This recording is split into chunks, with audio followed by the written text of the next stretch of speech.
முன்னே எனக்கு நிறைவான மகிழ்ச்சி உண்டு. அருகில் எப்போதும் நித்திய பேரின்பம் உண்டு. நிறைவான மகிழ்ச்சி நீரே, நித்திய பேரின்பமே. நிறைவான மகிழ்ச்சி நீரே, நித்திய பேரின்பமே. Praise the Lord. நித்திய பேரின்பம் நேயர்களே, இந்த அருமையான 1 மணி நேர நித்திய பேரின்பம் நிகழ்ச்சிக்கு உங்களை நாங்கள் வரவேற்கிறோம். இந்த நாளின் பாடல்கள், ஆண்டவருடைய வார்த்தை நிச்சயமாக உங்களுக்கு பிரயோஜனமாக இருக்கும் என்று சொல்லி கிறிஸ்துவுக்கு நான் விசுவாசிக்கிறோம்.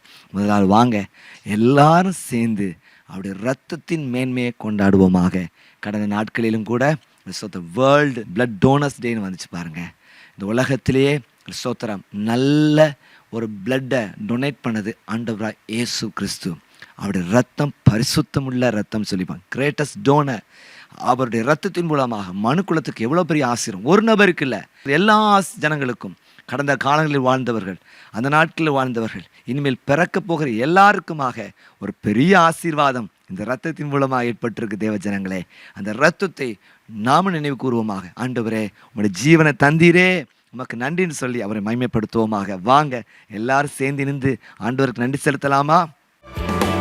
ரத்தம் ஜெயம், இயேசுவின் ரத்தம் ஜெயம், ரத்தம் ஜெயம், இயேசுவின் ரத்தம் ஜெயம், கல்வாரி இயேசுவின் ரத்தம் ஜெயம், காருண்ய தேவனின் ரத்தம் ஜெயம், கல்வாரி இயேசுவின் ரத்தம் ஜெயம், காருண்ய தேவனின் ரத்தம் ஜெயம், ரத்தம் ஜெயம், இயேசுவின் ரத்தம் ஜெயம், ரத்தம் ஜெயம், இயேசுவின் ரத்தம் ஜெயம், கல்வாரி இயேசுவின் ரத்தம் ஜெயம், காருண்ய தேவனின் ரத்தம் ஜெயம், கல்வாரி இயேசுவின் ரத்தம் ஜெயம், காருண்ய தேவனின் ரத்தம். ஒரு விசிகுட ரத்தம் ஜெயம், ரத்தம் ஜெயம், இயேசுவின் ரத்தம் ஜெயம், கல்வாரி இயேசுவின் ரத்தம் ஜெயம், காருண்ய தேவனின் ரத்தம் ஜெயம், கல்வாரி இயேசுவின் ரத்தம் ஜெயம், காருண்ய தேவனின் ரத்தம் ஜெயம், பாவங்கள் போக்கிடும் ரத்தம் ஜெயம், பரிசுத்தமாக்கிடும் ரத்தம் ஜெயம். சொல்லுங்க.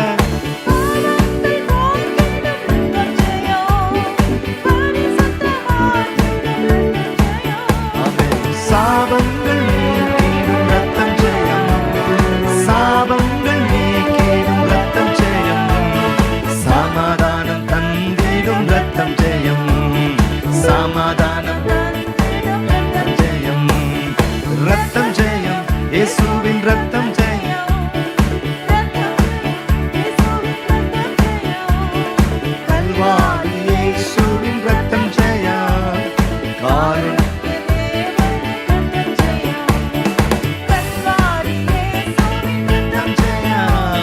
காருண்ய தேவனின் ரத்தம் ஜெயம், விடுதலை தருகின்ற ரத்தம் ஜெயம், வெற்றி மேல் வெற்றி தரும் ரத்தம் ஜெயம், ஆமே, வெற்றி மேல் வெற்றி தரும் ரத்தம் ஜெயம், பலவீனம் நீக்கிடும் ரத்தம் ஜெயம், பலவீனம் நீக்கிடும் ரத்தம் ஜெயம், பலவானை மாற்றிடும் ரத்தம் ஜெயம், பலவானை மாற்றிடும் ரத்தம் ஜெயம், ரத்தம் ஜெயம், இயேசுவின் ரத்தம் ஜெயம். சொல்லுமா? ரத்தம் ஜெயம், இயேசுவின் ரத்தம் ஜெயம், கல்வாரி இயேசுவின் ரத்தம் ஜெயம், காருண்ய தேவனின் ரத்தம் ஜெயம், கல்வாரி இயேசுவின் ரத்தம் ஜெயம், காருண்ய தேவனின் ரத்தம் ஜெயம், நமக்காய் பரிந்து பேசும் ரத்தம் ஜெயம், நாள்தோறும் பாதுகாக்கும் ரத்தம்.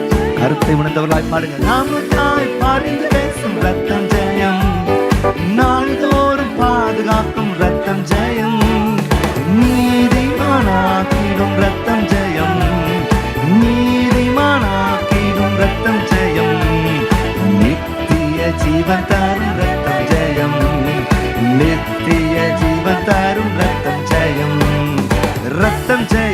இயேசுவின் ரத்தம் ஜெயம், ரத்தம் ஜெயம், இயேசுவின் ரத்தம் ஜெயம்.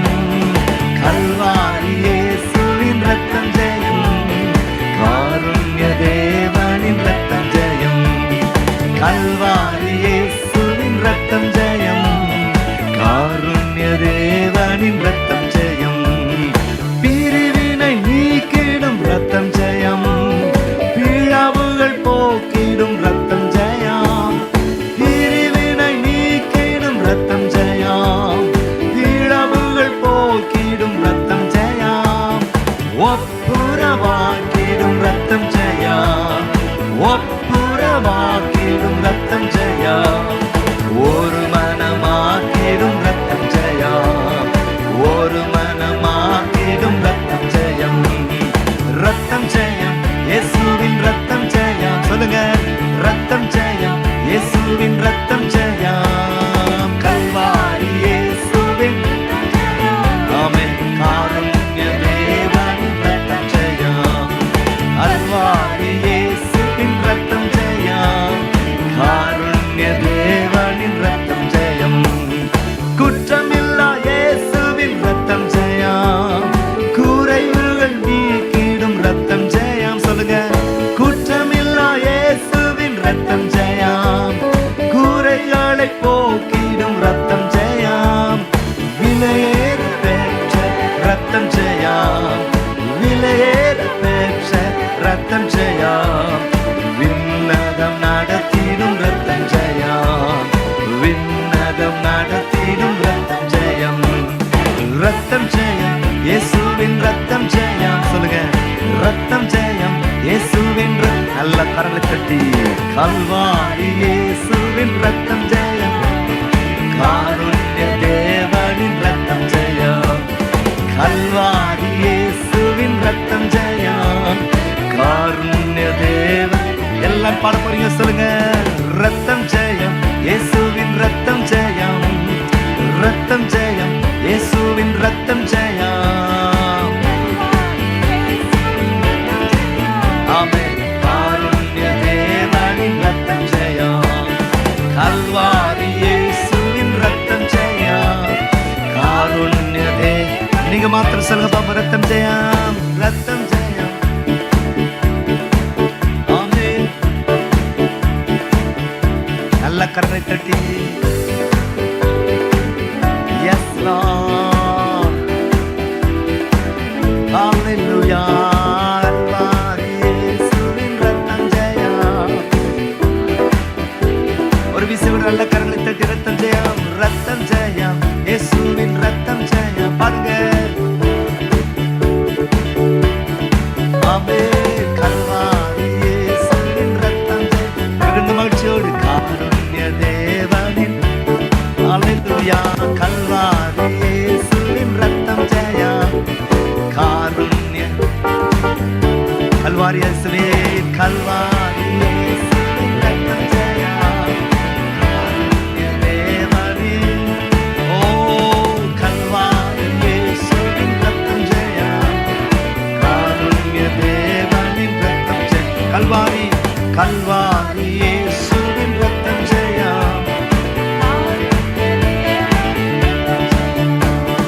அப்பா பிதாவே, அன்பான தேவா, அருமை ரட்சகரே, ஆவியானவரே, எங்கள் அப்பா பிதாவே, அன்பான தேவா, அருமை ரட்சகரே, ஆவியானவரே. நன்றி, நன்றி, உமக்கு நன்றி ஐயா, நன்றி, உமக்கு நன்றி.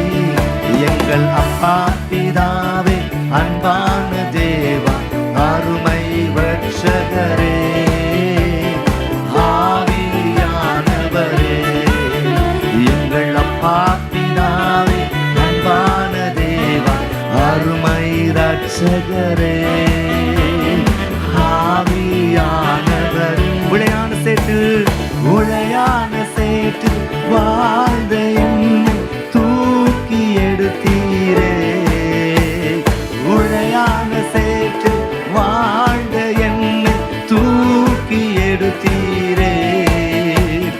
கல்வாரி ரத்தம் எனக்காக சிந்தி கழுவி அணைத்தீரே.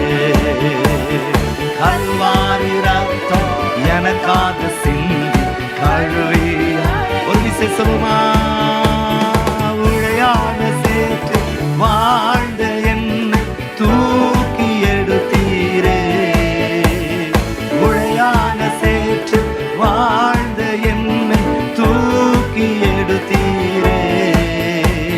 கல்வாரி ரத்தம் எனக்காக சிந்தி கழுவி அணைத்தீரே. சொல்லுங்க, கல்வாரி ரத்தம் எனக்காக சிந்தி கழுவி அணைத்தீரே. நன்றி நன்றியே, நன்றி உமக்கு நன்றி அப்பா, நன்றி உமக்கு நன்றி எங்கள் அப்பா பிதாவே, அன்பான தேவா, அருமை ரட்சகரே, ஆவியானவரே. எங்கள் அப்பா பிதாவே, எங்கள் அப்பா பிதாவே, அன்பான தேவா, அருமை ரட்சகரே, ஆவியானவரே. ஆடுகளமே உம்மதடி மன்னாலே ஆர்ப்பரிப்பேனே அகமகிழ்வே. அத்தனை செய்த நன்மைகளே நித்தம் நித்தம் நான் நினைத்தேன். ஆடுகளமே உம்மதடி மன்னாலே ஆர்ப்பரிப்பேனே அகமகிழ்வே. கர்த்தர் செய்த நன்மைகளே நித்தம் நித்தம் நான் நினைத்தேனே. அடைக்கலமே உம்மதடிமை நானே. கர்த்தர் செய்த நன்மைகளே நித்தம் நித்தம் நான். பாவங்களை பாராதென்னை பற்றி கொண்டீரே. சாபங்களை நீக்கி சுத்த உள்ளம் தந்தீரே. சாபங்களை நீக்கி சுத்த உள்ளம் தந்தீரே. உற்சாக ஆவியத்தை தாங்க செய்தீரே. சொல்லுங்க,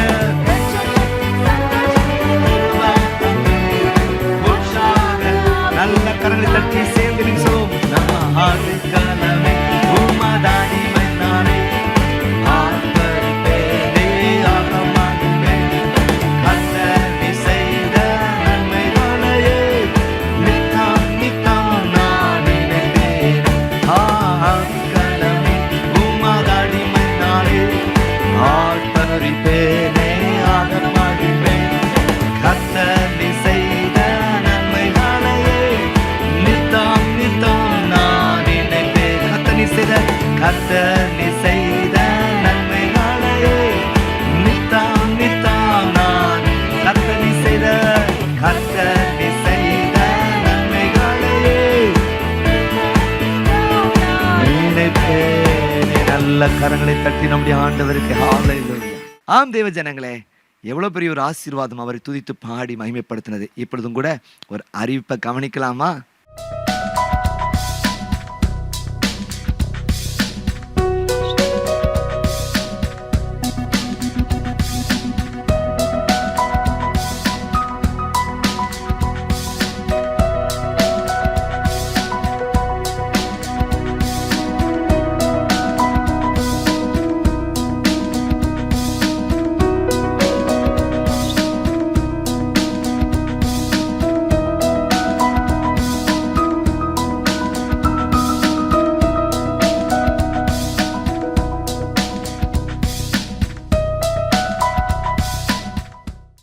ஆம் தேவ ஜனங்களே, நித்திய பேருமும் கிறிஸ்டியன் மேட்ரிமோனி ஊழியங்கள் ஆயிரக்கணக்கான ஜனங்களுக்கு ஆசீர்வாதமாக இருந்திருக்கு. உங்களுக்கும் உங்கள் குடும்பத்தில் தேவையோடு இருக்கிறவர்களுக்கும் கர்த்தர் அற்புதத்தை செய்ய வல்லவராயிருக்கிறார். ஒரே குடும்பத்தை சேர்ந்த அநேகர்கள் நடந்திருக்குது. நீங்கள் விசுவாசத்தோடு கூட எங்கள் நண்பருக்கு தொடர்பு கொள்ளுங்க. நாங்கள் உங்களுக்கு உதவி செய்கிறோம். கர்த்தர் நிச்சயம் நன்மையானதை தருவார். இப்பொழுது வாங்க எல்லாரும் சேர்ந்து இணைந்து இந்த இரத்தத்தின் மூலமாக நாம் பெற்றுக்கொண்ட ஆசீர்வாதம் என்ன அதை தியானிப்போமாக. குறிப்பாக இந்த இரத்தம் எனக்கு அவசியமில்லை என்று இயேசு கிறிஸ்துவின் தியாகம் எனக்கு அவசியமில்லை என்று சொல்கிற ஜனங்களுக்கு செமையான ஒரு பதில் என்ன என்பதை நாம் இன்றைக்கு தியானிப்போமாக. ஆண்டவர் நம்மோடு கூட பேசுவாராக. இன்றைக்கு ஜூன் 14ஆம் தேதி அப்படி தானே, எனக்கு உலக இரத்த தான தினம் அப்படின்னு சொல்லி கொண்டாடுறாங்க. உலக இரத்த தான தினம் ஒரு நல்ல ஒரு நினைவு கூறுதலாக இருக்குது. ஏன் இந்த டே வச்சாங்க அப்படின்னு சொன்னால், 2004ஆம் ஆண்டு வேர்ல்டு ஹெல்த் ஆர்கனைசேஷன் ஸ்தோத்திரம் கால் லாண்ட்ஸ்டெய்னர் அவருடைய பிறந்த நாளை உலக இரத்த தான தினமாக நினைவு கூறுறாங்க. 1868ஆம் ஆண்டு இந்த கால் லாண்ட்ஸ்டெய்னர் அப்படிங்கிற பிறந்தார். அந்த நாட்களிலே பார்த்தீங்க அப்படின்னா, இரத்த குறைவுபடும் பொழுது, சில விபத்துகள் ஏற்படும் பொழுது, இரத்தங்கள் சிந்தப்படும் பொழுது, அதற்கு ஈடாக அல்ல சோத்திரம் 8 லிட்டர் ரத்தம் நம்ம சரீரத்துக்குள்ளே இருக்குது. 7 லிட்டர் ரத்தம் இருக்குது. கொஞ்சம் கூட குறைய இருக்கும் வச்சுக்கோங்களேன். சிலர் முகத்தை பார்த்தா கொஞ்சம் ஜாஸ்தியாக இருக்க மாதிரி இருக்குது, சிலர் பார்த்தா ஒரு இரத்த சோகை வியாதி வந்த மாதிரி இருக்குது. சரியா? ஆனால் அப்படிப்பட்ட நிலை இருக்கிறது. ஸோ ரத்தம் கொடுக்கறது ரொம்ப நல்ல விஷயம் அப்படின்னு சொல்லுவேன். அப்படி தானே? ரத்தத்தை நார்மலாக ஏற்ற நிமித்தமாக நிறைய மரணங்கள் நிகழ்ந்தது. ஏன்னா அது சோத்திரம் இரத்த பிரிவுன்னு ஒன்று இருந்தது, கண்டுபிடிக்கப்படலை. அப்போ தான் இந்த கால் அல்ல லாண்ட்ஸ்டெய்னர் அப்படிங்கிறவர் ஏபிஓ அப்படிங்கிற இரத்த பிரிவு இப்படி இருக்குது அப்படின்னு கண்டுபிடிச்சி, அதில் ஏ அல்லது positive, A negative, B positive, B negative, அடுத்தது அப்புறம் என்ன சீன்னு சொல்லுவீங்கன்னு நினச்சிங்களா, ஏபி பாசிட்டிவ், ஏபி நெகட்டிவ், அடுத்ததாக ஓ பாசிட்டிவ், ஓ நெகட்டிவ் அப்படின்னு ஒரு குரூப் இருக்குது அப்படின்னு சொன்னாங்க. பொதுவாக இந்த ஏஷியன் கான்டெக்ஸ்டில் இருக்கிற, ஆசியா கண்டத்தில் இருக்கிற நம்ம எல்லாருக்கும் பரவலாக மெஜாரிட்டியாக இருக்கிற குரூப், ரொம்ப காமனான குரூப் என்னென்னா ஓ பாசிட்டிவ். என்னது, நமக்கு எல்லாருக்கும் இருக்கிற குரூப் நிறைய பேர். இப்போ நான் எனக்குலாம் ஓ பாசிட்டிவ், உங்களை நிறைய பேர் கேட்டிங்கன்னா ஓ பாசிட்டிவ். ஆனால் எந்த குரூப் எல்லா குரூப்புக்கும் ரத்தம் கொடுக்க முடியும் அப்படின்னா ஓ நெகட்டிவ் தான் எல்லா குரூப்புக்கும் அடுத்த என்னது ரத்தத்தை கொடுக்க முடியும். அதே நேரத்தில் ஒரு குரூப் ரொம்ப ஆசீர்வதிக்கப்பட்ட குரூப் என்னென்னா ஏபி அந்த பாசிட்டிவ், அவங்க எல்லா குரூப் ஆட்கள்கிட்ட ரத்தத்தை வாங்கிக்கலாம்.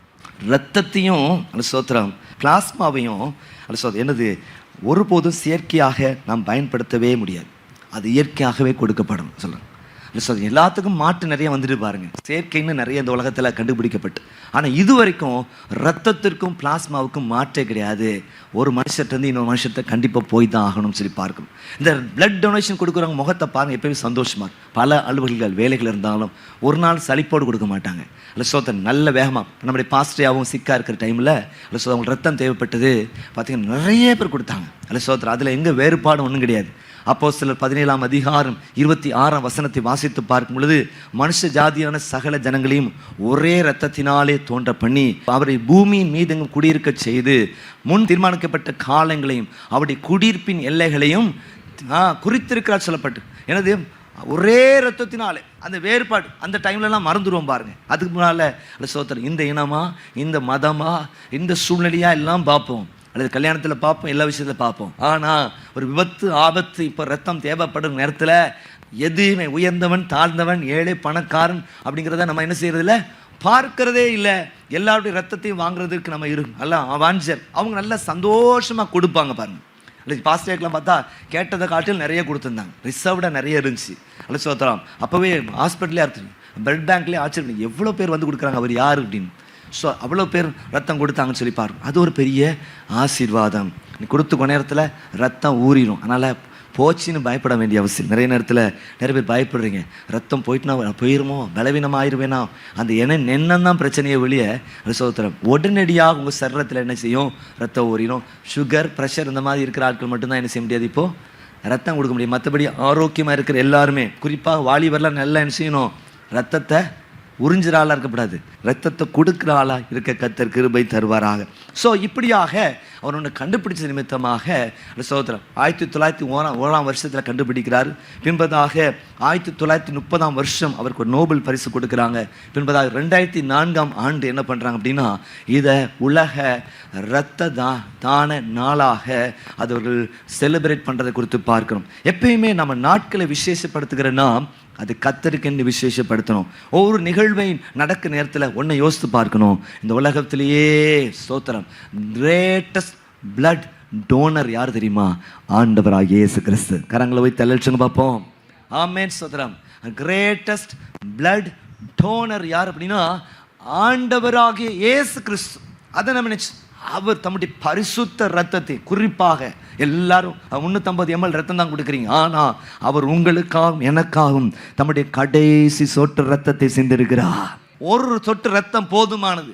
ஆனா ஸ்தோத்திரம், வாழ்நாள் முழுவதும் சாத்தான் கிளைம் பண்ணிடக்கூடாதுங்கிறதுக்காக நம்முடைய ரத்தம் முழுவதையும் சிந்திருக்கிறார். நல்ல கவனிங்க, இயேசு கிறிஸ்து எதை செஞ்சாலும் முழுமையாய் செய்வார், பூரணமாய் செய்கிற ஆண்டவர். ஏனோ தானன் இருக்காது. ஆமே, ஒரு சொட்டு ரத்தம் போதுமானது. ஆமே, ஒரு வார்த்தை சொல்லும். ஆனால் என் வேலைக்காரர் ஒரு வார்த்தை enough. அவ்வளோ சர்வ வல்லமையுள்ள ஆண்டவர் தான்.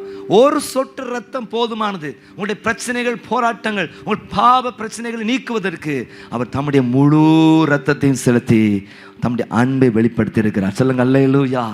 இவ்வளவாய் உன்னை நேசிக்கிறையா. ஹல்லேலூயா. கம்ப்ளீட்டா உன்னை நான் நேசிக்கிறேன். வந்திருக்கிற உங்கள் எல்லாருக்கும் நல்ல செய்தியை நான் சொல்றேன். இயேசு உங்களை அதிகமாய் நேசிக்கிறார். இயேசு உயிராய் நேசிக்கிறார். இயேசு முழுமையாய் உங்களை நேசிக்கிறார். அதான் பாவி என்று இயேசு உன்னை தள்ள மாட்டார். ஆவலாய் உன்னை அழைக்கிறாரே, தயங்கிடாதே, தாவி ஓடி வா, தந்தை இயேசுவின் சொந்தம் கொள்ளவா. ஆமென். அருமையான தேவ ஜனங்களே, நமக்காக ஜீவனை கொடுத்த ரத்தம் அல்ல வங்கி அவர் தான். பாருங்க, நம்முடைய ரத்தம் வாங்கி தான் ஆண்டவராய் இயேசு கிறிஸ்து.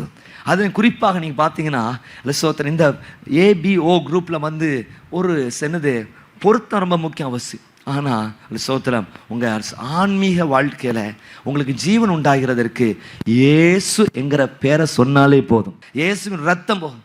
அதில் என்ன குரூப் டிவிஷன்லாம் கிடையாது. அது சோத்திரம், தாராளமாக வரலாம், நம்பி வரலாம். சோத்திரம், இப்படி இருந்தா தான், இப்படி இருந்தா தான், இப்படி இருந்தா தான், இப்படி இருந்தா தான் எனக்கு மீட்புன்னு யாருமே சொல்ல வேண்டிய அவசியம் இல்லை. இருக்கிற வண்ணமாகவே வந்தால் போதுமானது. நீங்க இருக்கிற வண்ணமாய் தேவ சமூகத்தில் வரும் பொழுது அதுவே போதுமானது. அதுவே உங்களுக்கு நல்ல ஒரு பெரிய ஜெயத்தை நிச்சயமாய் தரும். எந்த கேட்டகரியும் கிடையாது. இப்படி இருந்தா தான் நீ என்கிட்ட வரணும், அப்படி இருந்தா தான் வரணும். நம்ம மனுஷங்க கூட சொல்லுவோம், இப்படி இருந்தா என்கிட்ட வா, இப்படிப்பட்ட நிலை இருந்தா வா அப்படின்னு சொல்லுவோம். ஆனா அல்ல சோத்திரம், எந்த நிலையிலும் வா. எப்படிப்பட்ட நிலையா, பாவத்தோடு இருக்கிறியா, அந்த நிலையிலே வா. இருக்கிற வண்ணமாய் வா. அல்ல சோத்திரம், என்னுடைய ரத்தம் உன் வாழ்க்கைக்குள்ள வரும் பொழுது உனக்குள்ள டோட்டல் டிரான்ஸ்ஃபர்மேஷன், ஒரு முழுமையான மறுரூபம் நிச்சயமா ஏற்படும் என்று சொல்லி கர்த்தர் வாக்கு பண்ணி விசுவாசிக்கிற எல்லாம் அல்லேலூயா பார்ப்போம். அப்ப பாருங்க, இயேசுவின் ரத்தம் நமக்கு தருகிற ஆசீர்வாதம் யோசித்து பார்க்கணும்.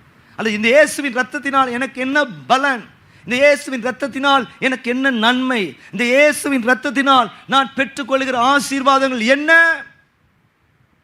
அதை நீங்க அறிஞ்சுக்கணும். ஒரு 7 பாயிண்ட் வேகமா இது இன்ட்ரடக்ஷனால சொல்றேன். முதலாவதாக நீங்கள் பெற்றுக்கொள்கிற ஆசீர்வாதம் என்ன? பாவ மன்னிப்பு மற்றும் மீட்பு.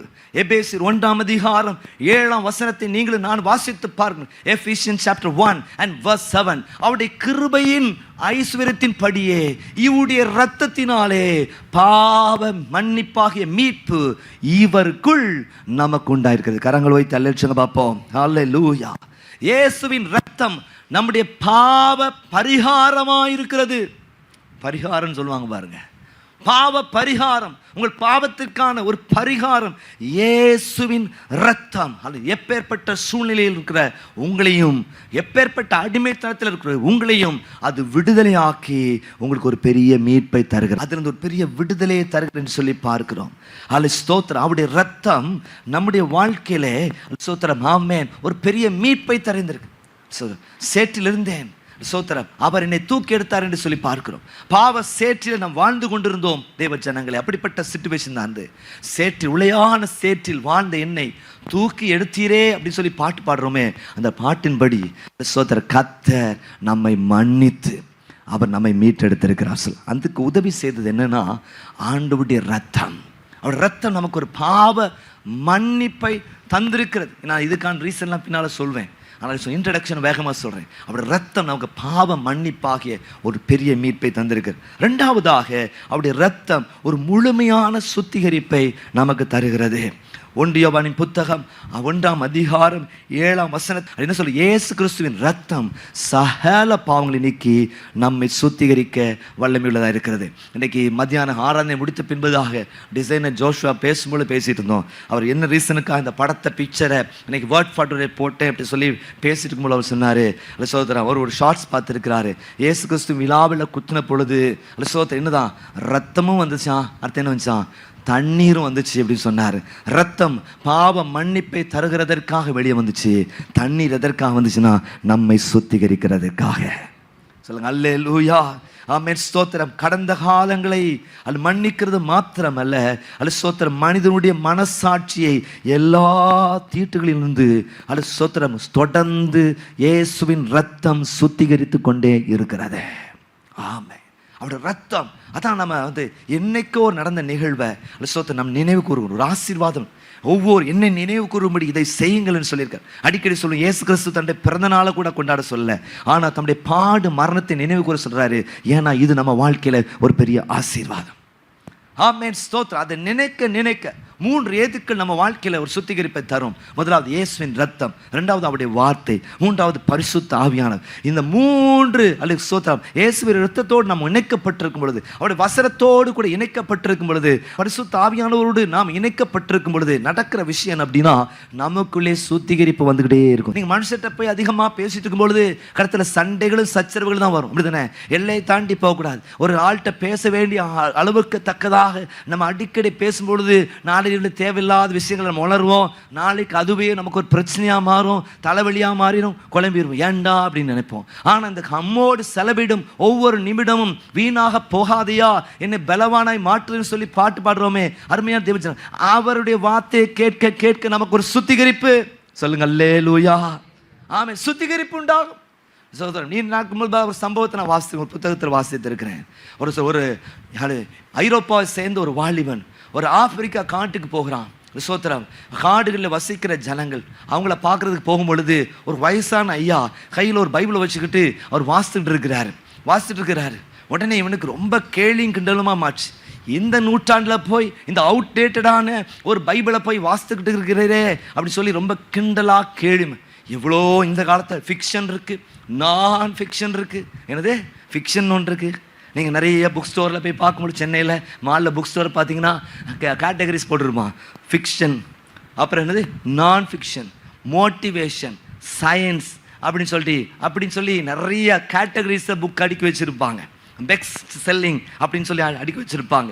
ஸோ இப்படி இருக்கிற ஹாரி பாட்டர் அது இதெல்லாம் இருக்குது. இதெல்லாம் நல்ல கிளுப்பிழுக்கு பார்க்குற இதை போய் படிக்காமல் என்னது அவுட்டேட்டட், என்னது சோத்திரம் ரொம்ப பழசாகி காலாவதியான இந்த பைபிளை போய் படிச்சுட்டு இருக்கிறே அப்படின்னு சொன்ன பொழுது அந்த வயசான சொன்னாராம், இப்போ மட்டும் இந்த பைபிள் என் கையில் இல்லைன்னா உன்னை கொன்று உன்னை அவிச்சு நான் சாப்பிட்ருப்பேன். இன்னைக்கு நீ உயிரோடு இருக்கிறதுக்கு காரணம் என் கையில் இருக்கிற பைபிள். சொல்லுங்க அல்லேலூயா.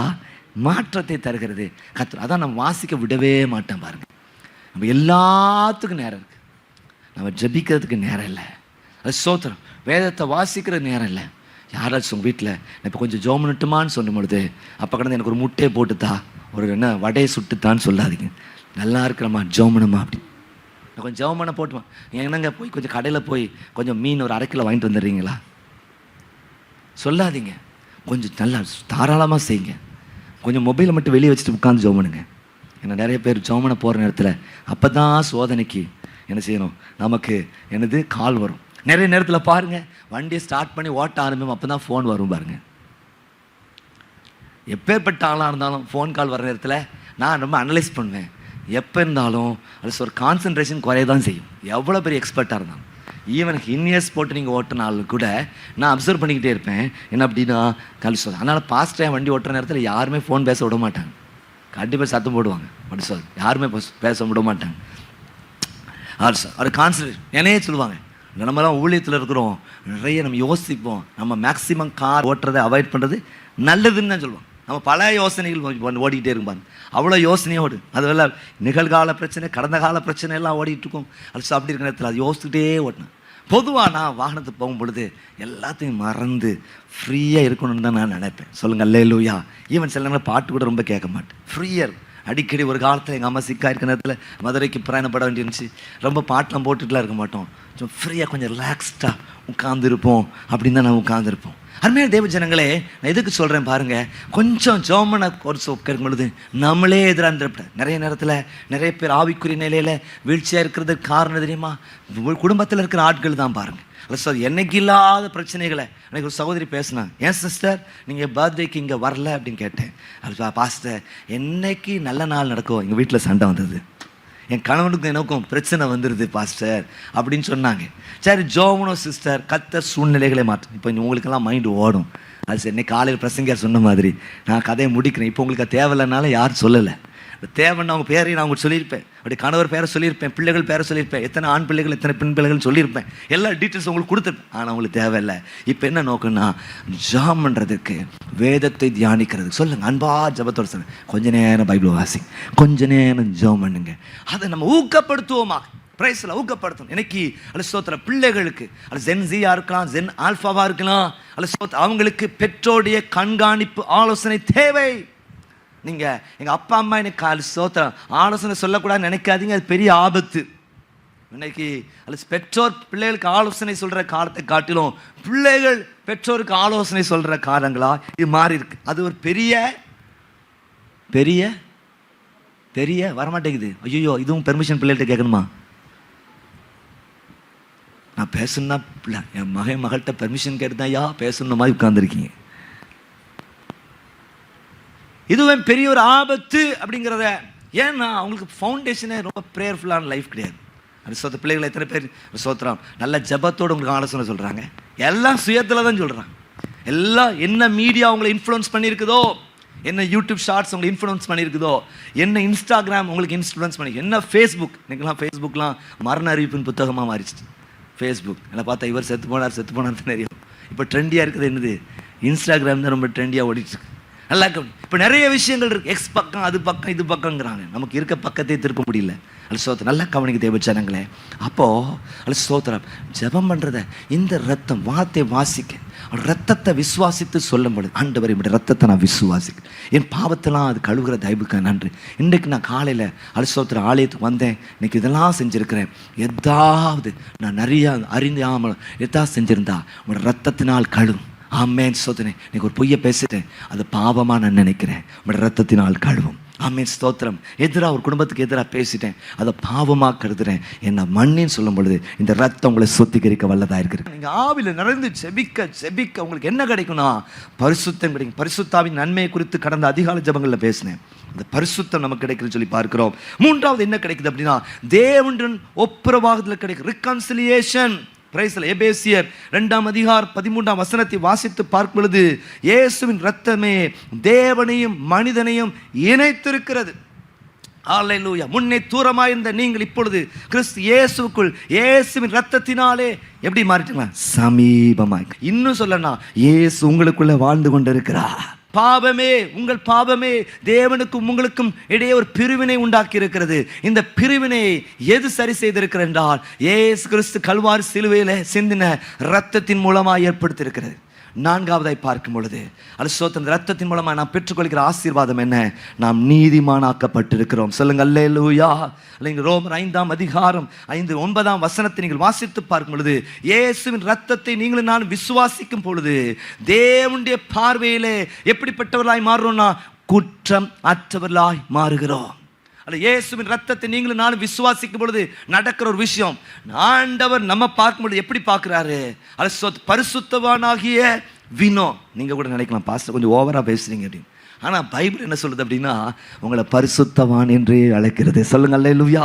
யாரெல்லாம் இயேசுவின் ரத்தத்தினால் கழுவப்பட்டவர்களா இந்த மாலை நேரத்தில் இந்த இடத்துல இருக்கீங்களோ உங்களை என்னையும் பிதா எப்படி பார்க்கிறானா பரிசுத்தவானாய் பார்க்கிறார். ரைட்சஸ்னஸ் ரைட் பிஃபோர் காட்னு சொல்லுவாங்க. ஆமென். சோ தேவனுக்கு முன்பதாக குற்றமற்றவராய். அல்ல சோ உங்கள் வீட்டில் ஒருவேளை குடும்பத்தார் நீங்கள் செய்த தவறை மன்னிக்காமல் இருக்கலாம். அல்ல சோ உங்கள் சொந்தங்கள் பந்தங்கள் மன்னிக்காமல் இருக்கலாம், உங்கள் நண்பர்கள் மன்னிக்காமல் இருக்கலாம், உங்கள் திருச்சபை ஜனங்கள் கூட, இந்த சியோனி சபை ஜனங்கள் கூட அந்த வேலையை செஞ்ச ஆளாச்சே அப்படின்னு சொல்லிக்கிட்டு இருக்கலாம். ஆனால் இந்த இயேசு உங்கள் வாழ்க்கையில் வரும் பொழுது ஒரு பெரிய பாவ மன்னிப்பை நமக்கு தருகிறார். கரங்களை வைத்து அழைச்சங்க பார்ப்போம். நம்மை நீதிமானாய் மாற்றுகிறார். ஆண்டவருடைய பார்வையில் எப்படி மாறுறோம்? குற்றமற்றவர்களாய் மாறுகிறோம். ஐந்தாவதாக அது தைரியமாய் தேவனுடைய பிரசனத்துக்குள் பிரவேசிக்கும் ஒரு பாக்கியம் நமக்கு கிடைக்கிறது. தைரியமாய் தேவனுடைய பிரசனத்துக்குள் பிரவேசிக்கிற ஒரு பாக்கியம். நீங்கள் எபிரேயர் 10:19-20 ஆகிய வசனங்களை வாசித்து பார்க்கும். Hebrews chapter 10 and verse 19 and 20. ஆகையால் சகோதரரே, நாம் பரிசுத்த ஸ்தலத்தில் பிரவேசிப்பதற்கு இயேசுவானவர் தமது மாம்சமாகிய திரையின் வழியாக புதிதும் ஜீவனுமான மார்க்கத்தை நமக்கு உண்டு பண்ணியிருக்கிறார். அல்லேலூயா. ஆமென். சோ தைரியமாய் அவருடைய பிரசன்னத்துக்குள்ளே கடந்து செல்கிற ஒரு பெரிய பாக்கியம் நமக்கு உண்டாகிறது. அல்லேலூயா. நீங்க நெஞ்சை நிமிர்த்திட்டு போகலாம். பிரைஸ் தி லார்ட், ஸ்தோத்திரம், ஹalleluya. அவர் ஒரு எம்எல்ஏயா ஒரு எம்பியா மாறனே, அல்ல ஸ்தோத்திரம். ஓட்டு போட்டவங்களும் ஓட்டு போடாதவங்களையும் அல்ல ஸ்தோத்திரம், அந்த தொகுதி எம்எல்ஏயா எம்பியா மதிச்சுதான் ஆகணும். தைரியமா ஓட்டு போட்டிருக்கலாம், ஓட்டு போட ஒரு ஓட்டில் ஜெயிச்ச ஆளா இருக்கலாம். ஆனால் எப்படி அவர் அந்த தொகுதியுடைய எம்பி எம்எல்ஏ தான். அதே போல நல்லா கவனிங்க, இந்த இயேசுவின் ரத்தம் அல்ல ஸ்தோத்திரம் உங்களை எப்படி மாத்திருக்குன்னா, தைரியமாய் யாரும் குற்றப்படுத்த முடியாது, சாத்தான் உங்களை குற்றப்படுத்த முடியாது. ஆமென். யாரும் உங்களை குற்றப்படுத்த முடியாது. தைரியமா நெஞ்ச நிமித்திட்டு நீங்க போகலாம், அங்க அவருடைய சமூகத்துக்கு போகலாம். அதுக்கப்புறம் ஸ்தோத்திரம் எந்த ஸ்ட்ரகிள்ஸும் எந்த ஹர்டில்ஸும் நமக்கு கிடையாது. தைரியமா போகலாம். அடுத்த செகண்ட் தாட்டே உங்களுக்கு வேண்டாம். நமக்கு பிரச்சனை, நம்ம நினைவு தான் பிரச்சனை. செகண்ட் தாட், இயேசு என்னை ரட்சித்தார், முற்றும் என்னை மாற்றினார், அதுக்கப்புறம் என்னையா நான் தைரியமாய் கடந்து செல்வேன். ஆறாவதாக ஸ்தோத்திரம் சாத்தான் மேல் வெற்றி நமக்கு கிடைக்கிறது. அல்லது வெளிப்படுத்தின விசேஷம் 12ஆம் அதிகாரம் 11ஆம் வசனத்தை நீங்கள் வாசித்து பார்க்கும் பொழுது, சாத்தான் மேல் வெற்றி, ஆமென், ஆட்டுக்குட்டியின் இரத்தத்தினால் தங்கள் சாட்சியின் வசனத்தினால் அவனை ஜெயித்தார்கள். இன்னைக்கு நமக்கு ஒரு டெலிவரன்ஸ் கிடைக்குது. எப்படின்னா, இயேசு கிறிஸ்துவின் இரத்தத்தின் மூலமாக சாத்தான் தீமை செய்ய முடியாது. அவன் மேல் ஜெயம். நம்ம வாழ்க்கையில் அவன் தலை நசுக்கப்பட்ட ஒரு பாம்பாக தான் இருக்கிறான். வெறும் சவுண்டு தான், பக்கத்தில் சொல்லுங்க, சாத்தான் சவுண்டு தான் கொடுப்பான், புஸ் புஸ் புஸ்ன்னு. ஆனால் ஒன்றும் செய்ய முடியாது. ஆமாம், நிறைய நேரத்தில் அந்த உருவத்துக்கு பயப்படுறோம், அந்த அசைவுக்கு பயப்படுறோம், அந்த சத்தத்துக்கு பயப்படுறோம். ஆனால் அவன் உங்கள் வாழ்க்கையில், என் வாழ்க்கையில் தலை நசுக்கப்பட்ட பாம்பு. நீங்கள் இடம் கொடுத்தா மட்டும் உள்ளே வர முடியும். நீங்கள் இடம் கொடுக்கலன்னா அவன் உள்ளே வரவே முடியாது. நிறைய நேரத்தில் சாத்தான் தலையை அடிச்சுக்கிடுவான். அல்லது அவனுக்கு அந்த பிரச்சனைக்கு சம்மந்தம் இல்லை. ஆனால் நம்ம அடிக்கடி சொல்லுவோம், இது சாத்தானால் வந்தது, சாத்தான், இந்த காரணம் சாத்தான். சாத்தான் டை வினோ, அதுக்கு நான் காரணமே இல்லைப்பா, நீ தாண்டா காரணம் அப்படின்னு சொல்லி அவன் புலம்பிகிட்டு இருக்கான். எதுக்கெடுத்தாலும் அவன் மேலே பிளேமை போடாதீங்க. அப்படிதான் நிறைய நேரத்தில் நம்ம எல்லாம் கல்யாணத்தில் எல்லாம் நம்ம செய்வோம், 100% சுயத்தில் முடிவெடுப்போம். எல்லாம் நம்ம ஏபிசிடின்னு சொல்லுவாங்கள்ல, எல்லாத்தையும் பார்த்து ஏபிசிடியில் Z வரைக்கும் பார்த்துட்டு கடைசியில் கல்யாண கார்டில் மேலே போடும். இந்த காரியம் கர்த்தரால் வந்தது. பாவம், ஏசுனார் ரொம்ப பாவம். அது சோத்திரன் உப்புக்கு சப்புக்குன்னு அல்ல சோத்திரம் அவரை தூக்கி அங்கே வச்சுருக்கோம். அப்படிதானே? அவர் போடனா வருத்தப்படாது. எல்லா முடிவு எடுக்கிறது, எல்லாம் செய்யும். மாப்பிள்ளை பொண்ணு தான் இன்றைக்கி நிறைய முடிவு எடுக்கிறாங்க. அப்படி தானே? ஃபோட்டோகிராஃபர் முடிவு பண்ணுறதுலேருந்து எல்லாமே அவங்க தான் எடுக்கிறாங்க. யாரை பிடிக்கும், திரும்பி பார்க்குறாங்களா இல்லையோ, அது எல்லாத்தையும் திரும்ப சோத்திரம். கல்யாணம் ஆன பிறகு சோத்திரம் அட்லீஸ்ட் 10 தடவையாவது இந்த கல்யாண வீடியோ நான் பார்த்தேன்னு சொல்லுவோம், கை வைத்து காட்டுங்க. நீங்களாம் என்னமோ வீடியோ எடுக்காதீங்க, அந்த செலவை காணிக்க போடுங்க, ஒரு மிஷினரி கொடுப்போம். 5 தடவை பார்த்துருக்கேன்னு சொல்லுவாங்க, பரவாயில்ல, அதுவும் பெண்கள் தான் பார்த்துருக்காங்க. நான் ஒரு சமீபத்தில் முந்தி ஒரு புக் கிளாஸ், நிறைய நேரம் கணவன் மனைவி கிடையில பிரச்சனை வரும்பொழுது நம்ம சகோதரியை சொல்லியிருக்கேன், சித்ராஷ்டம் சொல்லியிருக்காங்க, என்னது கல்யாண ஆல்பத்தை எடுத்து பார்ப்பேன், இத்தனை எடுத்து பார்ப்பேன். பார்க்குற நேரத்தில் இத்தனை பேருக்கு முன்னால், ஆண்டவருக்கு முன்னால் நம்ம திரும்ப நடந்திருக்கு. அது நமக்குள்ள ஒரு இறக்கத்தை ஏற்படுத்தும். அதனால அவருடைய கணவர் தப்பித்து கொண்டு இருக்கிறார்.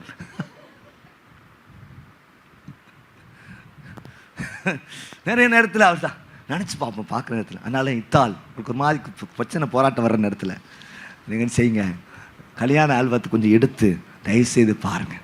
எத்தனை லட்சம் கொடுத்து எத்தனை 1000 கொடுத்து எடுத்துருக்கீங்க. அட்லீஸ்ட் வருஷத்துக்கு ஒரு, நிறைய சிலர் கேள்விப்பட்டிருக்கேன், வருஷத்துக்கு ஒரு தடவை நாங்கள் எடுத்து பார்த்துருவோம் பாஸ்டர்.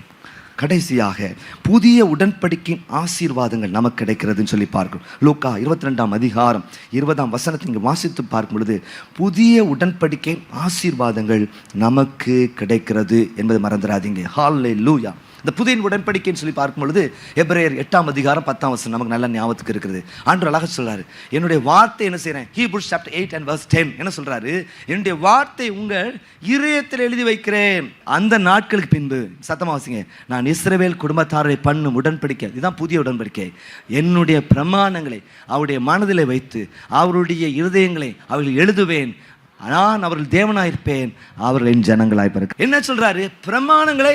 இப்போ என்ன பைபிள் இல்லை, எங்கே வந்துட்டு அந்த பிரமாணம் ட்ரான்ஸ்ஃபர் ஆகிட்டேன், எங்கே வந்துட்டு உள்ளே வந்துட்டு. ஆமாம், எப்பயுமே நான் சொல்வேன், நீங்கள் நல்ல முதிர்ச்சி இருந்த விசுவாசியாக இருந்தால் இன்றைக்கி நான் பண்ணுற பிரசங்கத்தை சோத்திரம் என்னது, ஏற்கனவே ஆண்டு உங்கள்கிட்ட பேசியிருப்பார். ஹல்லேலூயா. பேசுனது ஒரு கன்ஃபர்மேஷனாக தான் இந்த பிரசங்கம் இருக்கும். முந்தி நான் கேள்விப்பட்டிருக்கேன், சோத்திரம். பாஸ்டர் மோகன் டி மோகன் சோத்திரம். அவர்கிட்ட ஒரு அசிஸ்டன்ட் பாஸ்டர் இருந்தார். இப்போ பெரிய சபையின் போதார். காட்டாத்துறை ஹாலேப் அவர் நல்ல ஒரு ஆராதனை நடத்துகிறவர் அந்த காலத்தில். இப்போ வயசானால இப்போ பிரசங்கம் தான் நிறைய பண்ணுறார். அப்போ பார்த்தீங்கன்னா பாஸ்டர் மோகன் என்ன பிரசங்கம் பண்ண போகிறாரோ அதை என்ன செஞ்சிருவாராம், பாட்டிலே சொல்லி முடிச்சிருவாராம். அதை ஜபம் நடத்தும் பொழுதே அங்கே பாஸ்டர் மோகனுக்கு என்ன இருக்காது, வேலையில் அவ்வளோ நம்ம ஆண்டவர் கூட இருந்திருக்கும் பொழுது கர்த்தர் நம்ம கூட பேசுவார். ஏதோ புதுசாக தேடி கண்டுபிடிக்கணும்னு அவசியம் இல்லை. அது சோத்த உங்கள் உள்ளத்தில் இருந்து கர்த்தர் இதான் முதிர்ச்சி. அதனால பிரசங்கம் கேட்குற தப்புன்னு நான் சொல்ல வரல, புதுசாக ஒன்று கவனிக்கிற தப்புன்னு சொல்ல வரல. நீங்கள் ஆண்டவருக்குள்ள வளர வளர வளர கர்த்தர் உங்களை கூட பேசுகிறவராக இருக்கிறார். அது சோத்து உங்களுக்கு இதை செய்யாதுன்னு யாரும் சொல்ல வேண்டிய அவசியம் இல்லை. ஏன்னா உங்கள் மனசாட்சிக்குள்ள அவர் என்ன செஞ்சிடாரு, அந்த வார்த்தையை தூக்கி வச்சிடுறாருயா. அல்ல சோத்திர கைட் பண்ணிடுவார். இது தப்பு, இது சரி. நீங்கள் போய் ஒரு ஊழியக்கார்ட்ட போய் இதை செய்யணுமா செய்ய வேண்டாமான்னு சொல்லி கேட்குறது தப்பு கிடையாது. ஆனால் கிறிஸ்துவ வாழ்க்கை நீங்கள் முதிர்ச்சி அடைந்தவர்களாக இருக்கும் பொழுது ஆட்டோமேட்டிக்காக உங்களுக்கு தெரியும் இது தப்பு, இது தான். ஸோ தேவ ஜனங்களே, இந்த மனசில் கர்த்தர் தம்முடைய வார்த்தை எழுதி வைக்கிறதுனால சோத்திர நம்ம அதில் ஜெயாளிகளாக இருக்கணும். இதை போய் தேடினா ஆண்டவரே நான் என்ன செய்ய, முழங்கால் போட்டு ஆண்டவர்கிட்ட கேட்கும் பொழுது நான் உனக்கு போதித்து நடக்க வேண்டிய வழியை காட்டுவேன், உண்மையில் கண்ணை வைத்து உனக்கு ஆலோசனை சொல்வேன்னு சொன்ன ஆண்டவர் நிச்சயமாக உதவி செய்வா இல்லவராக இருக்கிறாங்க. இப்போ நம்ம இயேசு கிறிஸ்து ரத்தத்து மூலம் இவ்வளோ ஆசீர்வாதம்னு பைபிள் சொல்லியிருக்கு. சரி, நிறைய நேரத்தில் நீங்கள் செக்குலரான வேர்ல்டுக்குள்ளே போகும் பொழுது, ஆண்டவர் அறியாதவர் அல்லது ஒரு மக்கள் மத்தியில் போகும் பொழுது, வேறு மார்க்கத்தில் இருக்கிற மக்களை பார்க்கும் பொழுது, அல்லது கிறிஸ்து அல்லது இந்த கடவுளே இல்லை அப்படின்னு சொல்கிற ஒரு குரூப் இருக்கும் பாருங்க. கடவுளே கிடையாதுயா, நீ சபைக்குள்ளே இருந்தாலும் அல்ல சோத்திரம் கடவுளே இல்லை. ஒரு தடவை பாஸ்டர்ஸ் பிள்ளைகளுக்கான ஒரு சோத்திரம் ஒரு ரிட்ரீட் நடந்துச்சு. அப்போ பாஸ்டர்ஸ் பிள்ளைகிட்ட கேட்கும் ஒரு சில பிள்ளைகள் சோத்திரம் எனக்கு கடவுள் நம்பிக்கை இல்லைன்னு சொன்னாங்க. யார் சொன்னா? எனக்கு பாஸ்டர்ஸ் பிள்ளைகள் கடவுள் நம்பிக்கை இல்லை அப்படி இருப்பாங்க. ஸோ அவங்களுக்கு நம்ம சொல்லணும், பைபிளை மட்டும் நம்ம சொன்னோன்னு வச்சுக்கிங்களேன், நீங்கள் இதை தான் நம்புவீங்க, நான் பைபிளே நம்பலையே, அப்புறம் நீங்கள் என்ன சொல்ல வரீங்க அப்படிம்பாங்க. அப்படிப்பட்டவங்களுக்கு நம்ம ஒரு ஆன்சர் கொடுக்கணும். அதை தான் என்னோட ஆஸ்பெக்ட் இன்னைக்கு. நான் பிரசங்கம் பண்ணுறதுக்கு நினச்ச தீர்மானமே இன்னைக்கு ஆளில் அதான் பேசினேன். முதலாவதாக இப்படி ஸ்தோத்திரம் ஆண்டவரை பற்றி ஒரு நம்பிக்கையில், இயேசுவை பற்றி ஒரு நம்பிக்கையில், அவருடைய ரத்தத்தின் அல்ல ஸ்தோத்திரம் அந்த மேன்மை குறித்து நம்பிக்கையில் அப்படின்னா ஸ்தோத்திரம் ஒரு சில காரியங்களை இன்னைக்கு நான் சொல்ல. முதலாவதாக குற்றத்திற்கு ஒரு விலை உண்டு என்கிற நீதியின் கோட்பாடு. குற்றத்திற்கு ஒரு விலை அல்லது தண்டனை உண்டு என்கிற நீதியின் கோட்பாடு. The concept of justice. Amen, ஸ்தோத்திரம். நல்லா கவனிங்க. ஒவ்வொரு குற்றத்திற்கும் ஒரு பின் விளைவு இருக்குதா இல்லையா? இருக்குது. ஆமாம் இருக்குது. பிரைஸ். அதற்கான ஒரு விலை இருக்குதா? பொதுவாக சொல்ல உலகத்தில் ஆனால் உப்பு தின்னவன் என்னது, உப்பை சாப்பிட்றீங்க என்ன ஆகும்? அதுக்கு இப்போவே இந்த வெயில் நேரத்தில் நமக்கு தண்ணி தாகம் நிறைய எடுத்துட்டு, உப்பை தின்னவன் தண்ணியை குடிச்சு தான் ஆகணும். ஒவ்வொரு பாவத்திற்கும் ஒரு பின் விளைவு இருக்கிறது என்று சொல்லி பார்க்கிறோம். ஸோ அதான் நீங்கள் புரிஞ்சுக்கணும். நீங்கள் இதுக்கு ஒரு சின்ன சூப்பரான எக்ஸாம்பிள் சொல்லணும் அப்படின்னா நல்லா கவனிங்க. அது ஒரு மனுஷன் ஒரு குற்ற செயலை செய்கிறார், பின்பதாக அவர் பிடிக்கப்படுகிறார், நீதிமன்றத்துக்கு கொண்டு வரப்படுகிறார், நீதிபதியின் முன்பதாக அவர் நிறுத்தப்படுகிறார். இப்படிப்பட்ட நேரத்தில் அந்த குற்றத்தை இவர் தரப்பிலிருந்தும் எதிர் தரப்பிலிருந்து விசாரித்த அந்த நீதிபதி அந்த தீர்ப்பை வழங்குகிறார். தீர்ப்பை வழங்கும் பொழுது சொல்கிறாரு, நீங்கள் இந்த குற்றத்தை செய்தபடினாலே இவ்வளோ நீங்கள் அபராதத்தை செலுத்தணும், இவ்வளோ ஃபைனை நீங்கள் கட்டணும், கட்டலைன்னா உங்களுக்கு சிறை தண்டனை தான் அப்படின்னு சொல்கிறார். அப்படிப்பட்ட நேரத்தில் இவருடைய நெருங்கிய ஒரு நண்பர், உண்மையில் அவர் செய்தது குற்றம்தான், செய்திருக்கக்கூடாத வேலையை அவர் செய்து உண்மை, அவர் கொடுக்கப்பட்ட இந்த தண்டனை அல்லது சோத்திரம் என்னது உண்மைதான், கரெக்டு தான், இந்த இவ்வளோ பெரிய ஒரு அபராத தொகையை அவர் கட்ட வேண்டும், அது உண்மைதான், இல்லைன்னா சிறைச்சாலைக்குள்ளே போகணும், அது உண்மைதான். ஆனால் அவர் சொல்கிறாரு அது சோத்ரா, இவர் செலுத்த வேண்டிய முழு அபராத தொகையை, இந்த ஃபைனை நானே செலுத்துறேன்னு சொல்கிறாரு. இதை கோர்ட் ஏற்றுக்கிடுமா ஏற்றுக்கிறாதா சொல்லுங்க? என் கோர்ட்டை பொறுத்த வரைக்கும் சோர்ஸ் எப்படி வந்தாலும் இவர் கட்டினா ஓகே. அதே போல தான் சோத்ரா மனுஷன் பாவம் செய்கிறவனாக இருந்தான். சோத்ரா அவர் பெரிய அபராதத்தை அவன் கட்ட வேண்டி இருந்தது. அந்த பெரிய அபராதத்தை கட்டுவதற்கு அவனால் முடியாத நிலையில நித்திய அழிவுதான், நித்திய மரணம்தான், நித்திய தீர்ப்பு தான் என்கிற நிலையில இயேசு அவன் செலுத்த வேண்டிய எல்லா அபராத தொகையும் தம்முடைய ஜீவனை கொடுத்து செலுத்திருக்கிறதுனாலே இன்னைக்கு நீங்களும் நானும் விடுதலை பெற்றவர்களாக இருக்கிறோம். ஹல்லேலூயா. அதனால சொல்றோம், இயேசு கிறிஸ்து நம்முடைய வாழ்க்கையில முக்கியமானவராக இருக்கிறார். எந்த கிரியை செய்து முந்த நீதி கிட்டாதே, கண்ணீர் நித்தம் சொரிந்தும் கஷ்டத்தவம் புரிந்தும் பாவம் நீங்க மாட்டாதே, நீரே மீட்பர் இயேசுவே. சொல்லுங்க அல்லேலூயா. எல்லாரும் தெரியும், இந்த உலகத்துல பாவம் ஒன்று இருக்குது, எல்லாருக்குமே நல்லா தெரியும். அதுக்கு ஒரு தண்டனை இருக்குன்னு நல்லா தெரியும். பாவத்திற்கான தண்டனையை, அது கிரயத்தை மனிதனால் செலுத்தி தீர்க்க முடியவே முடியாது. ஆனால் இந்த ஆண்டவராய் இயேசு கிறிஸ்து அதற்கான முழு பொறுப்பை எடுத்து தம்முடைய ஜீவனையே கொடுத்து உங்களை என்னை மீட்டெடுத்திருக்கிறார். அதான் கிரயத்துக் கொள்ளப்பட்டிருக்கிறீர்களே. அது நீங்கள் தேவனுக்குரியவர்கள் அல்ல, நீங்கள் தேவனுடைய ஆலயமாயிருக்கிறீர்கள். இயேசுவாலே பிடிக்கப்பட்டவன், அவர் இரத்தத்தாலே கழுவப்பட்டவன். எனக்கென்று எதுவும் இல்லை, இப்பவுமே சொந்தமல்ல, எல்லாமே இயேசு. சொல்லுங்க அல்லேலூயா. ஆமென். நீங்க அதுக்கு நன்றியா இருந்தாலும் நன்றியா இல்லைனாலும் உங்களுக்கான கிரயத்தை இயேசு செலுத்தி இருக்கிறார். எத்தனை பேர் நான் சொல்றது புரியுது? ஹல்லேலூயா. இன்னைக்கு வெளியில கேட்கும் பொழுது நீங்க சொல்லுங்க, இதை நீங்க சொல்லணும், பிரின்சிபலை கொண்டு வரணும். என்னன்னா, எல்லா குற்றத்துக்கும் ஒரு விலை கிரயம் உண்டு. இந்த உலகத்துல இருக்குதுயா. ஒரு சிறுமியை அழிச்சானா அதற்கான ஒரு தண்டனை இருக்குதா? இந்த மிடில் ஈஸ்ட்னா என்னது? இப்போ சிங்க பெண்கள் திட்டம் இருக்குது, அதெல்லாம் இப்படி செய்ய முடியாது. அவங்களுக்கு துப்பாக்கி வச்சிருக்கிறதுக்கு அனுமதி கிடையாது. பிடிச்சி வேணால் கொண்டு போய் உங்களுக்கு விடலாம். வர நாட்களில் முதலமைச்சர் எல்லாம் கையில் துப்பாக்கி கொடுத்தாலும் கொடுக்கலாம். பெண்கள் கையில் துப்பாக்கி கொடுக்க கொஞ்சம் ரிஸ்க்குன்னு அவர் அறிஞ்சிருப்பார். ஏன்னா நிறைய மூட் ஸ்விங்ஸ் இருக்கும்ல பெண்களுக்கு. ஆண்களுக்கு இருக்கும், எல்லாருக்கும் எல்லாம் நேச்சர். ஆனால் ரொம்ப ஜாஸ்தியாக இருக்கும் பாருங்க. ஒரு நாள் சந்தோஷமாக இருப்பாங்க, ஒரு நாள் சோகமாக இருப்பாங்க. என்ன அப்படின்னு நமக்கே சில நேரங்கள் கணவர்கள் அது பாவம் தான், என்ன செய்யறது, கொஞ்சம் கண்டுபிடிச்சு வாழ்றதே பெரிய கஷ்டமா. நல்லா கவனிங்க சகோதரிமா, கோவத்தில் இல்லையே, உங்க நேச்சர், படைக்கப்பட்ட நேச்சர் பற்றி தான் பேசியிருக்கேன். நம்ம சண்டை போடுறோம்னா ஆண்டோட்டு போய் சண்டை போடுங்க. நல்லா கவனிங்க. அப்போ குற்றத்திற்கான ஒரு விலைக்கிரயம் செலுத்தப்படும். குற்றத்துக்கு விலைக்கிரயம் உண்டு. ஸ்தோத்திரம் ஆண்டவர். இரண்டாவதாக ஸ்தோத்திரம், தியாகத்தின் உச்சக்கட்ட வெளிப்பாடு. இரண்டாவது தியாகத்தின் உச்சக்கட்ட, இயேசுவின் அந்த ரத்தம், இயேசுவின் மரணம், தியாகத்தின் உச்சக்கட்ட வெளிப்பாடு. நல்ல கவனிங்க. மனித வரலாற்றில், நல்ல கவனிங்க, மனித வரலாற்றில் யாரை நம்ம தியாகிகள்னு சொல்லுவோம்? மனித வரலாற்றில் யாரை தியாகின்னு சொல்லுவோம்? சொல்லுங்களேன், யாரை தியாகின்னு சொல்லுவோம்? இல்லை, எல்லாரும் சொல்லுவாங்க என்னதான் தியாகின்னு சொல்லுவாங்க. இந்த மனுஷனோட குப்பை கொட்டுறீங்க, நீ பெரிய தியாகி. அப்படிதான் நிறைய பெண்களுடைய முகத்தை பார்க்கும்போது தோணுது. என்னது, நீ தியாகியம்மா, பெரிய தியாகியம்மா, இந்த மனுஷனோட குப்பை கொட்டிட்டு இருக்கியே, இவரை வச்சு சமாளிக்கிறியே. சிலலாம் ஸ்டாண்ட் போட்டே யோசிக்கிறாங்க, எவ்வளோ உண்மையான சத்தியத்தை சொல்லியிருக்கிறாரு. நல்லா கவனிங்க தேவ ஜனங்களே, நல்லா கவனிங்க. யாரை தியாகின்னு சொல்கிறோம்? ஒரு தேசத்துக்காக ஜீவனை கொடுத்த ஆலயம், ஒரு தேசத்துக்காக ரத்தம் சிந்தின ஆலயம் தியாகின்னு சொல்கிறோம். ஒரு தேசத்துக்கான ஒரு யுத்தத்தில் அவர் போயிருக்கிறாரியா, தேவ சோத்திரம் போறாரு. அங்கே சோத்திரம் நெஞ்ச நிமித்து போல புறம் முதுகு காட்டில். அன்னைக்கெல்லாம் ஸ்கூலில் படிக்கிற நேரத்தில் படிச்சிருப்போம் ஸ்டோரி. ஒரு வீர தாயெல்லாம் போய் தன்னுடைய மகன் அந்த யுத்தத்தில் செத்து போயிருக்காருன்னா போவாங்களாம். போய் நேராக போய் ஐயோ கொண்டு விட்டாங்களேன்னு பார்க்க மாட்டான். அது தேடி தேடி போய் பார்ப்பாங்களாம். அம்பு எந்த டைரக்ஷனில் குத்தி இருக்கு அப்படின்னு பார்ப்பாங்களாம். பின்னாலேருந்து குத்தி இருக்குதா அல்ல முன்னாலேருந்து குத்தி இருக்குதான்னு பார்ப்பாங்களா? அது சோத்திரம் முன்னாலேருந்து குத்திக்கிட்டா அப்படி என் மகன்டா அப்படிம்பாங்களாம்.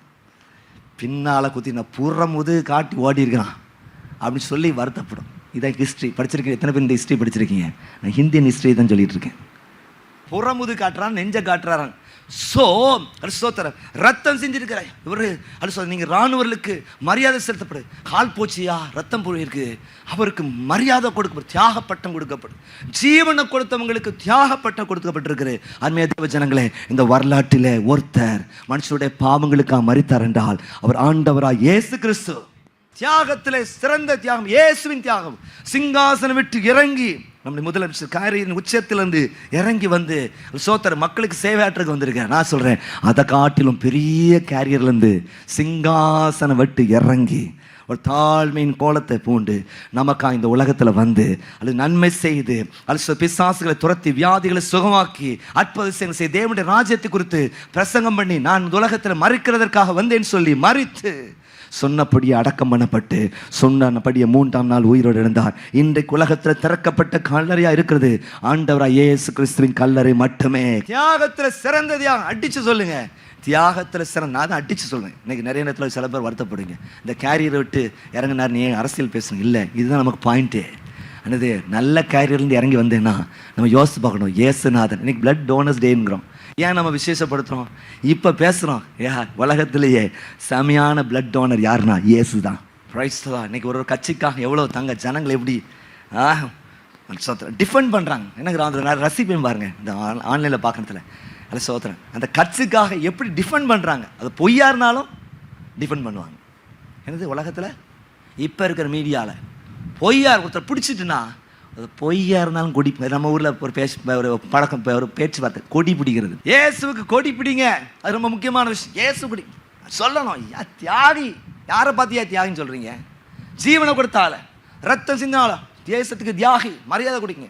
நான் சொல்கிறேன், நீங்கள் நான் ஆராதிக்கிற ஆண்டவர் நம்ம எல்லாருக்கும் ஜீவனை கொடுத்தவர், நமக்காக மரித்து அது 3ஆம் நாள் உயிரோடு எழுந்தவர், பெரிய தியாகி.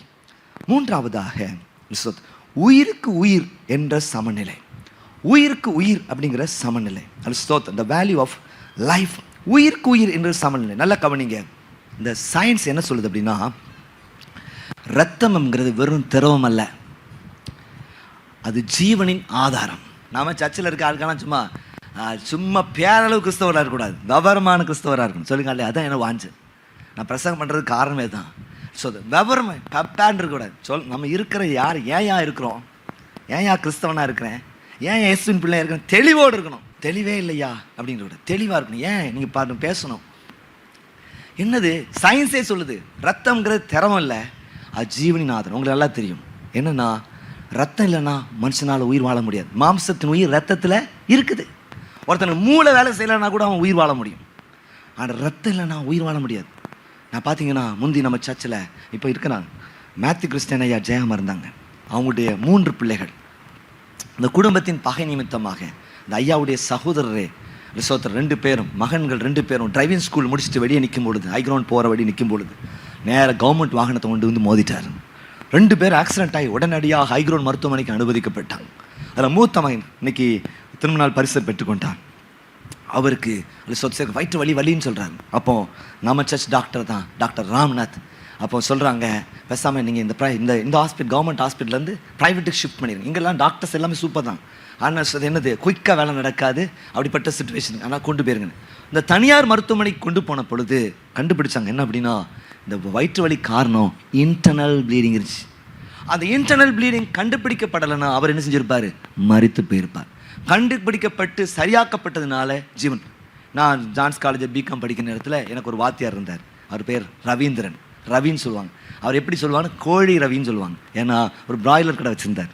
ஸோ சமாதானபுரத்தில். ஸோ அதையும் செஞ்சார், இதுவும் செஞ்சார். வேலை கிடைக்கும் முன்னால் ஸ்டார்ட் பண்ணியிருப்பாருன்னு நினைக்கிறேன். வேலை கிடைச்சோன்னே அதையும் சேர்ந்து செஞ்சார்.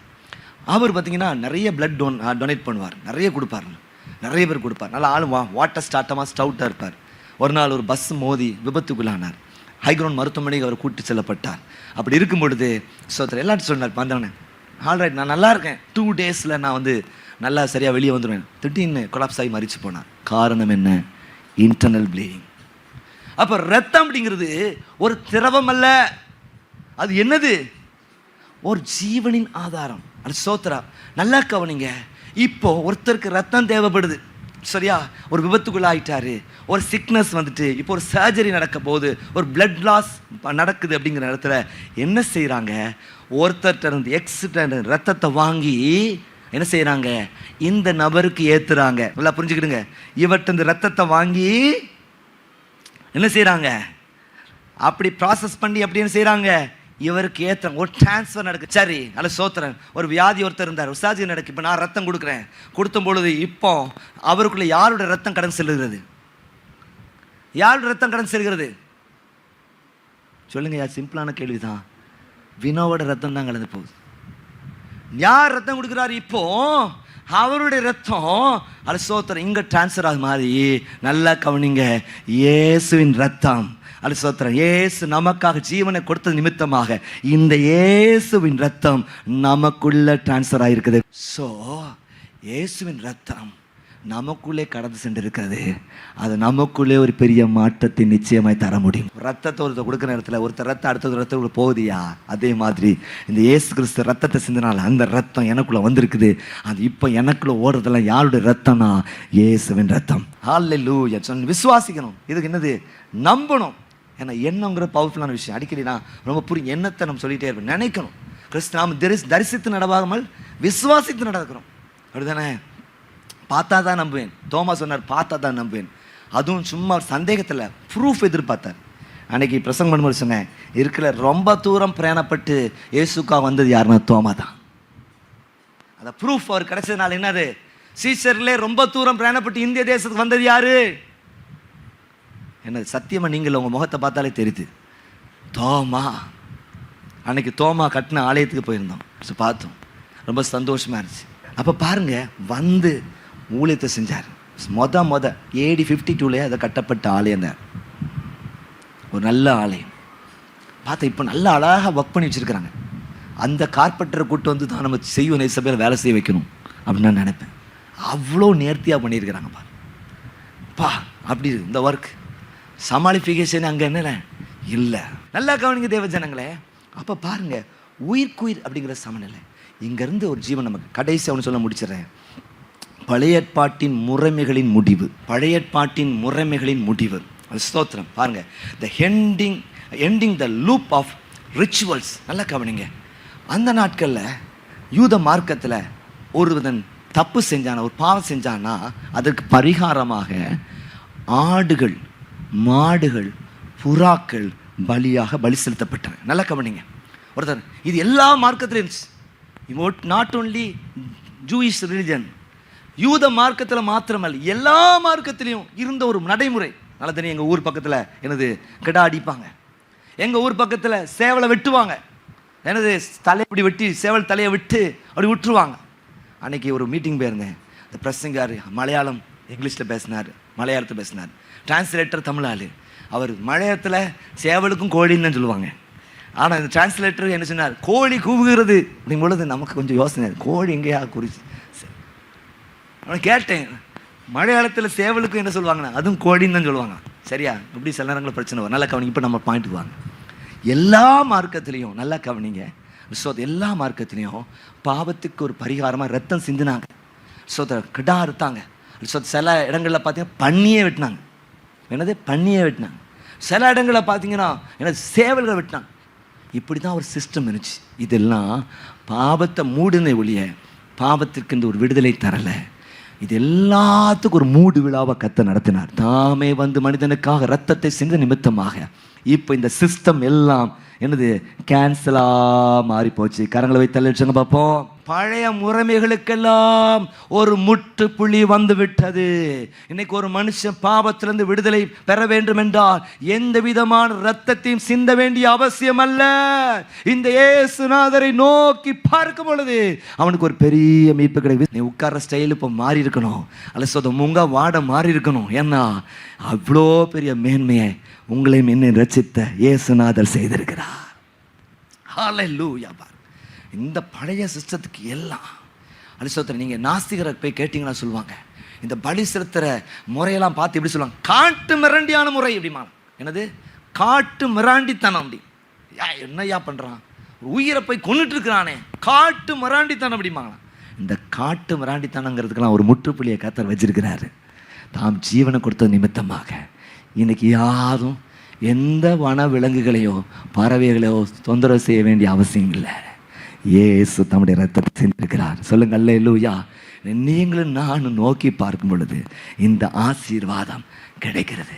அதனால தான் இயேசுவின் ரத்தத்தை குறித்து நம்ம மேன்மை பாராட்டுகிறோம், கொண்டாடுறோம். இயேசுவின் தியாக மரணத்தை நம்ம கொண்டாடுறோம். ஏன்னா இவ்வளோ ஆசீர்வாதம் அதில் இருக்குது. பைபிளுக்குள்ளே இருக்குது, பைபிளுக்கு வெளியே இருக்குதுயா. இதெல்லாம் நீ யோசித்து பார்க்கும் பொழுது நீ உன்னை நினைப்ப, ஏன் நான் மட்டும் இல்லை, என் வீட்டார் எல்லாரும் இந்த இரத்தத்தின் ஆசீர்வாதத்தை பெற்றுக்கொள்ளணும்னு யோசிப்ப.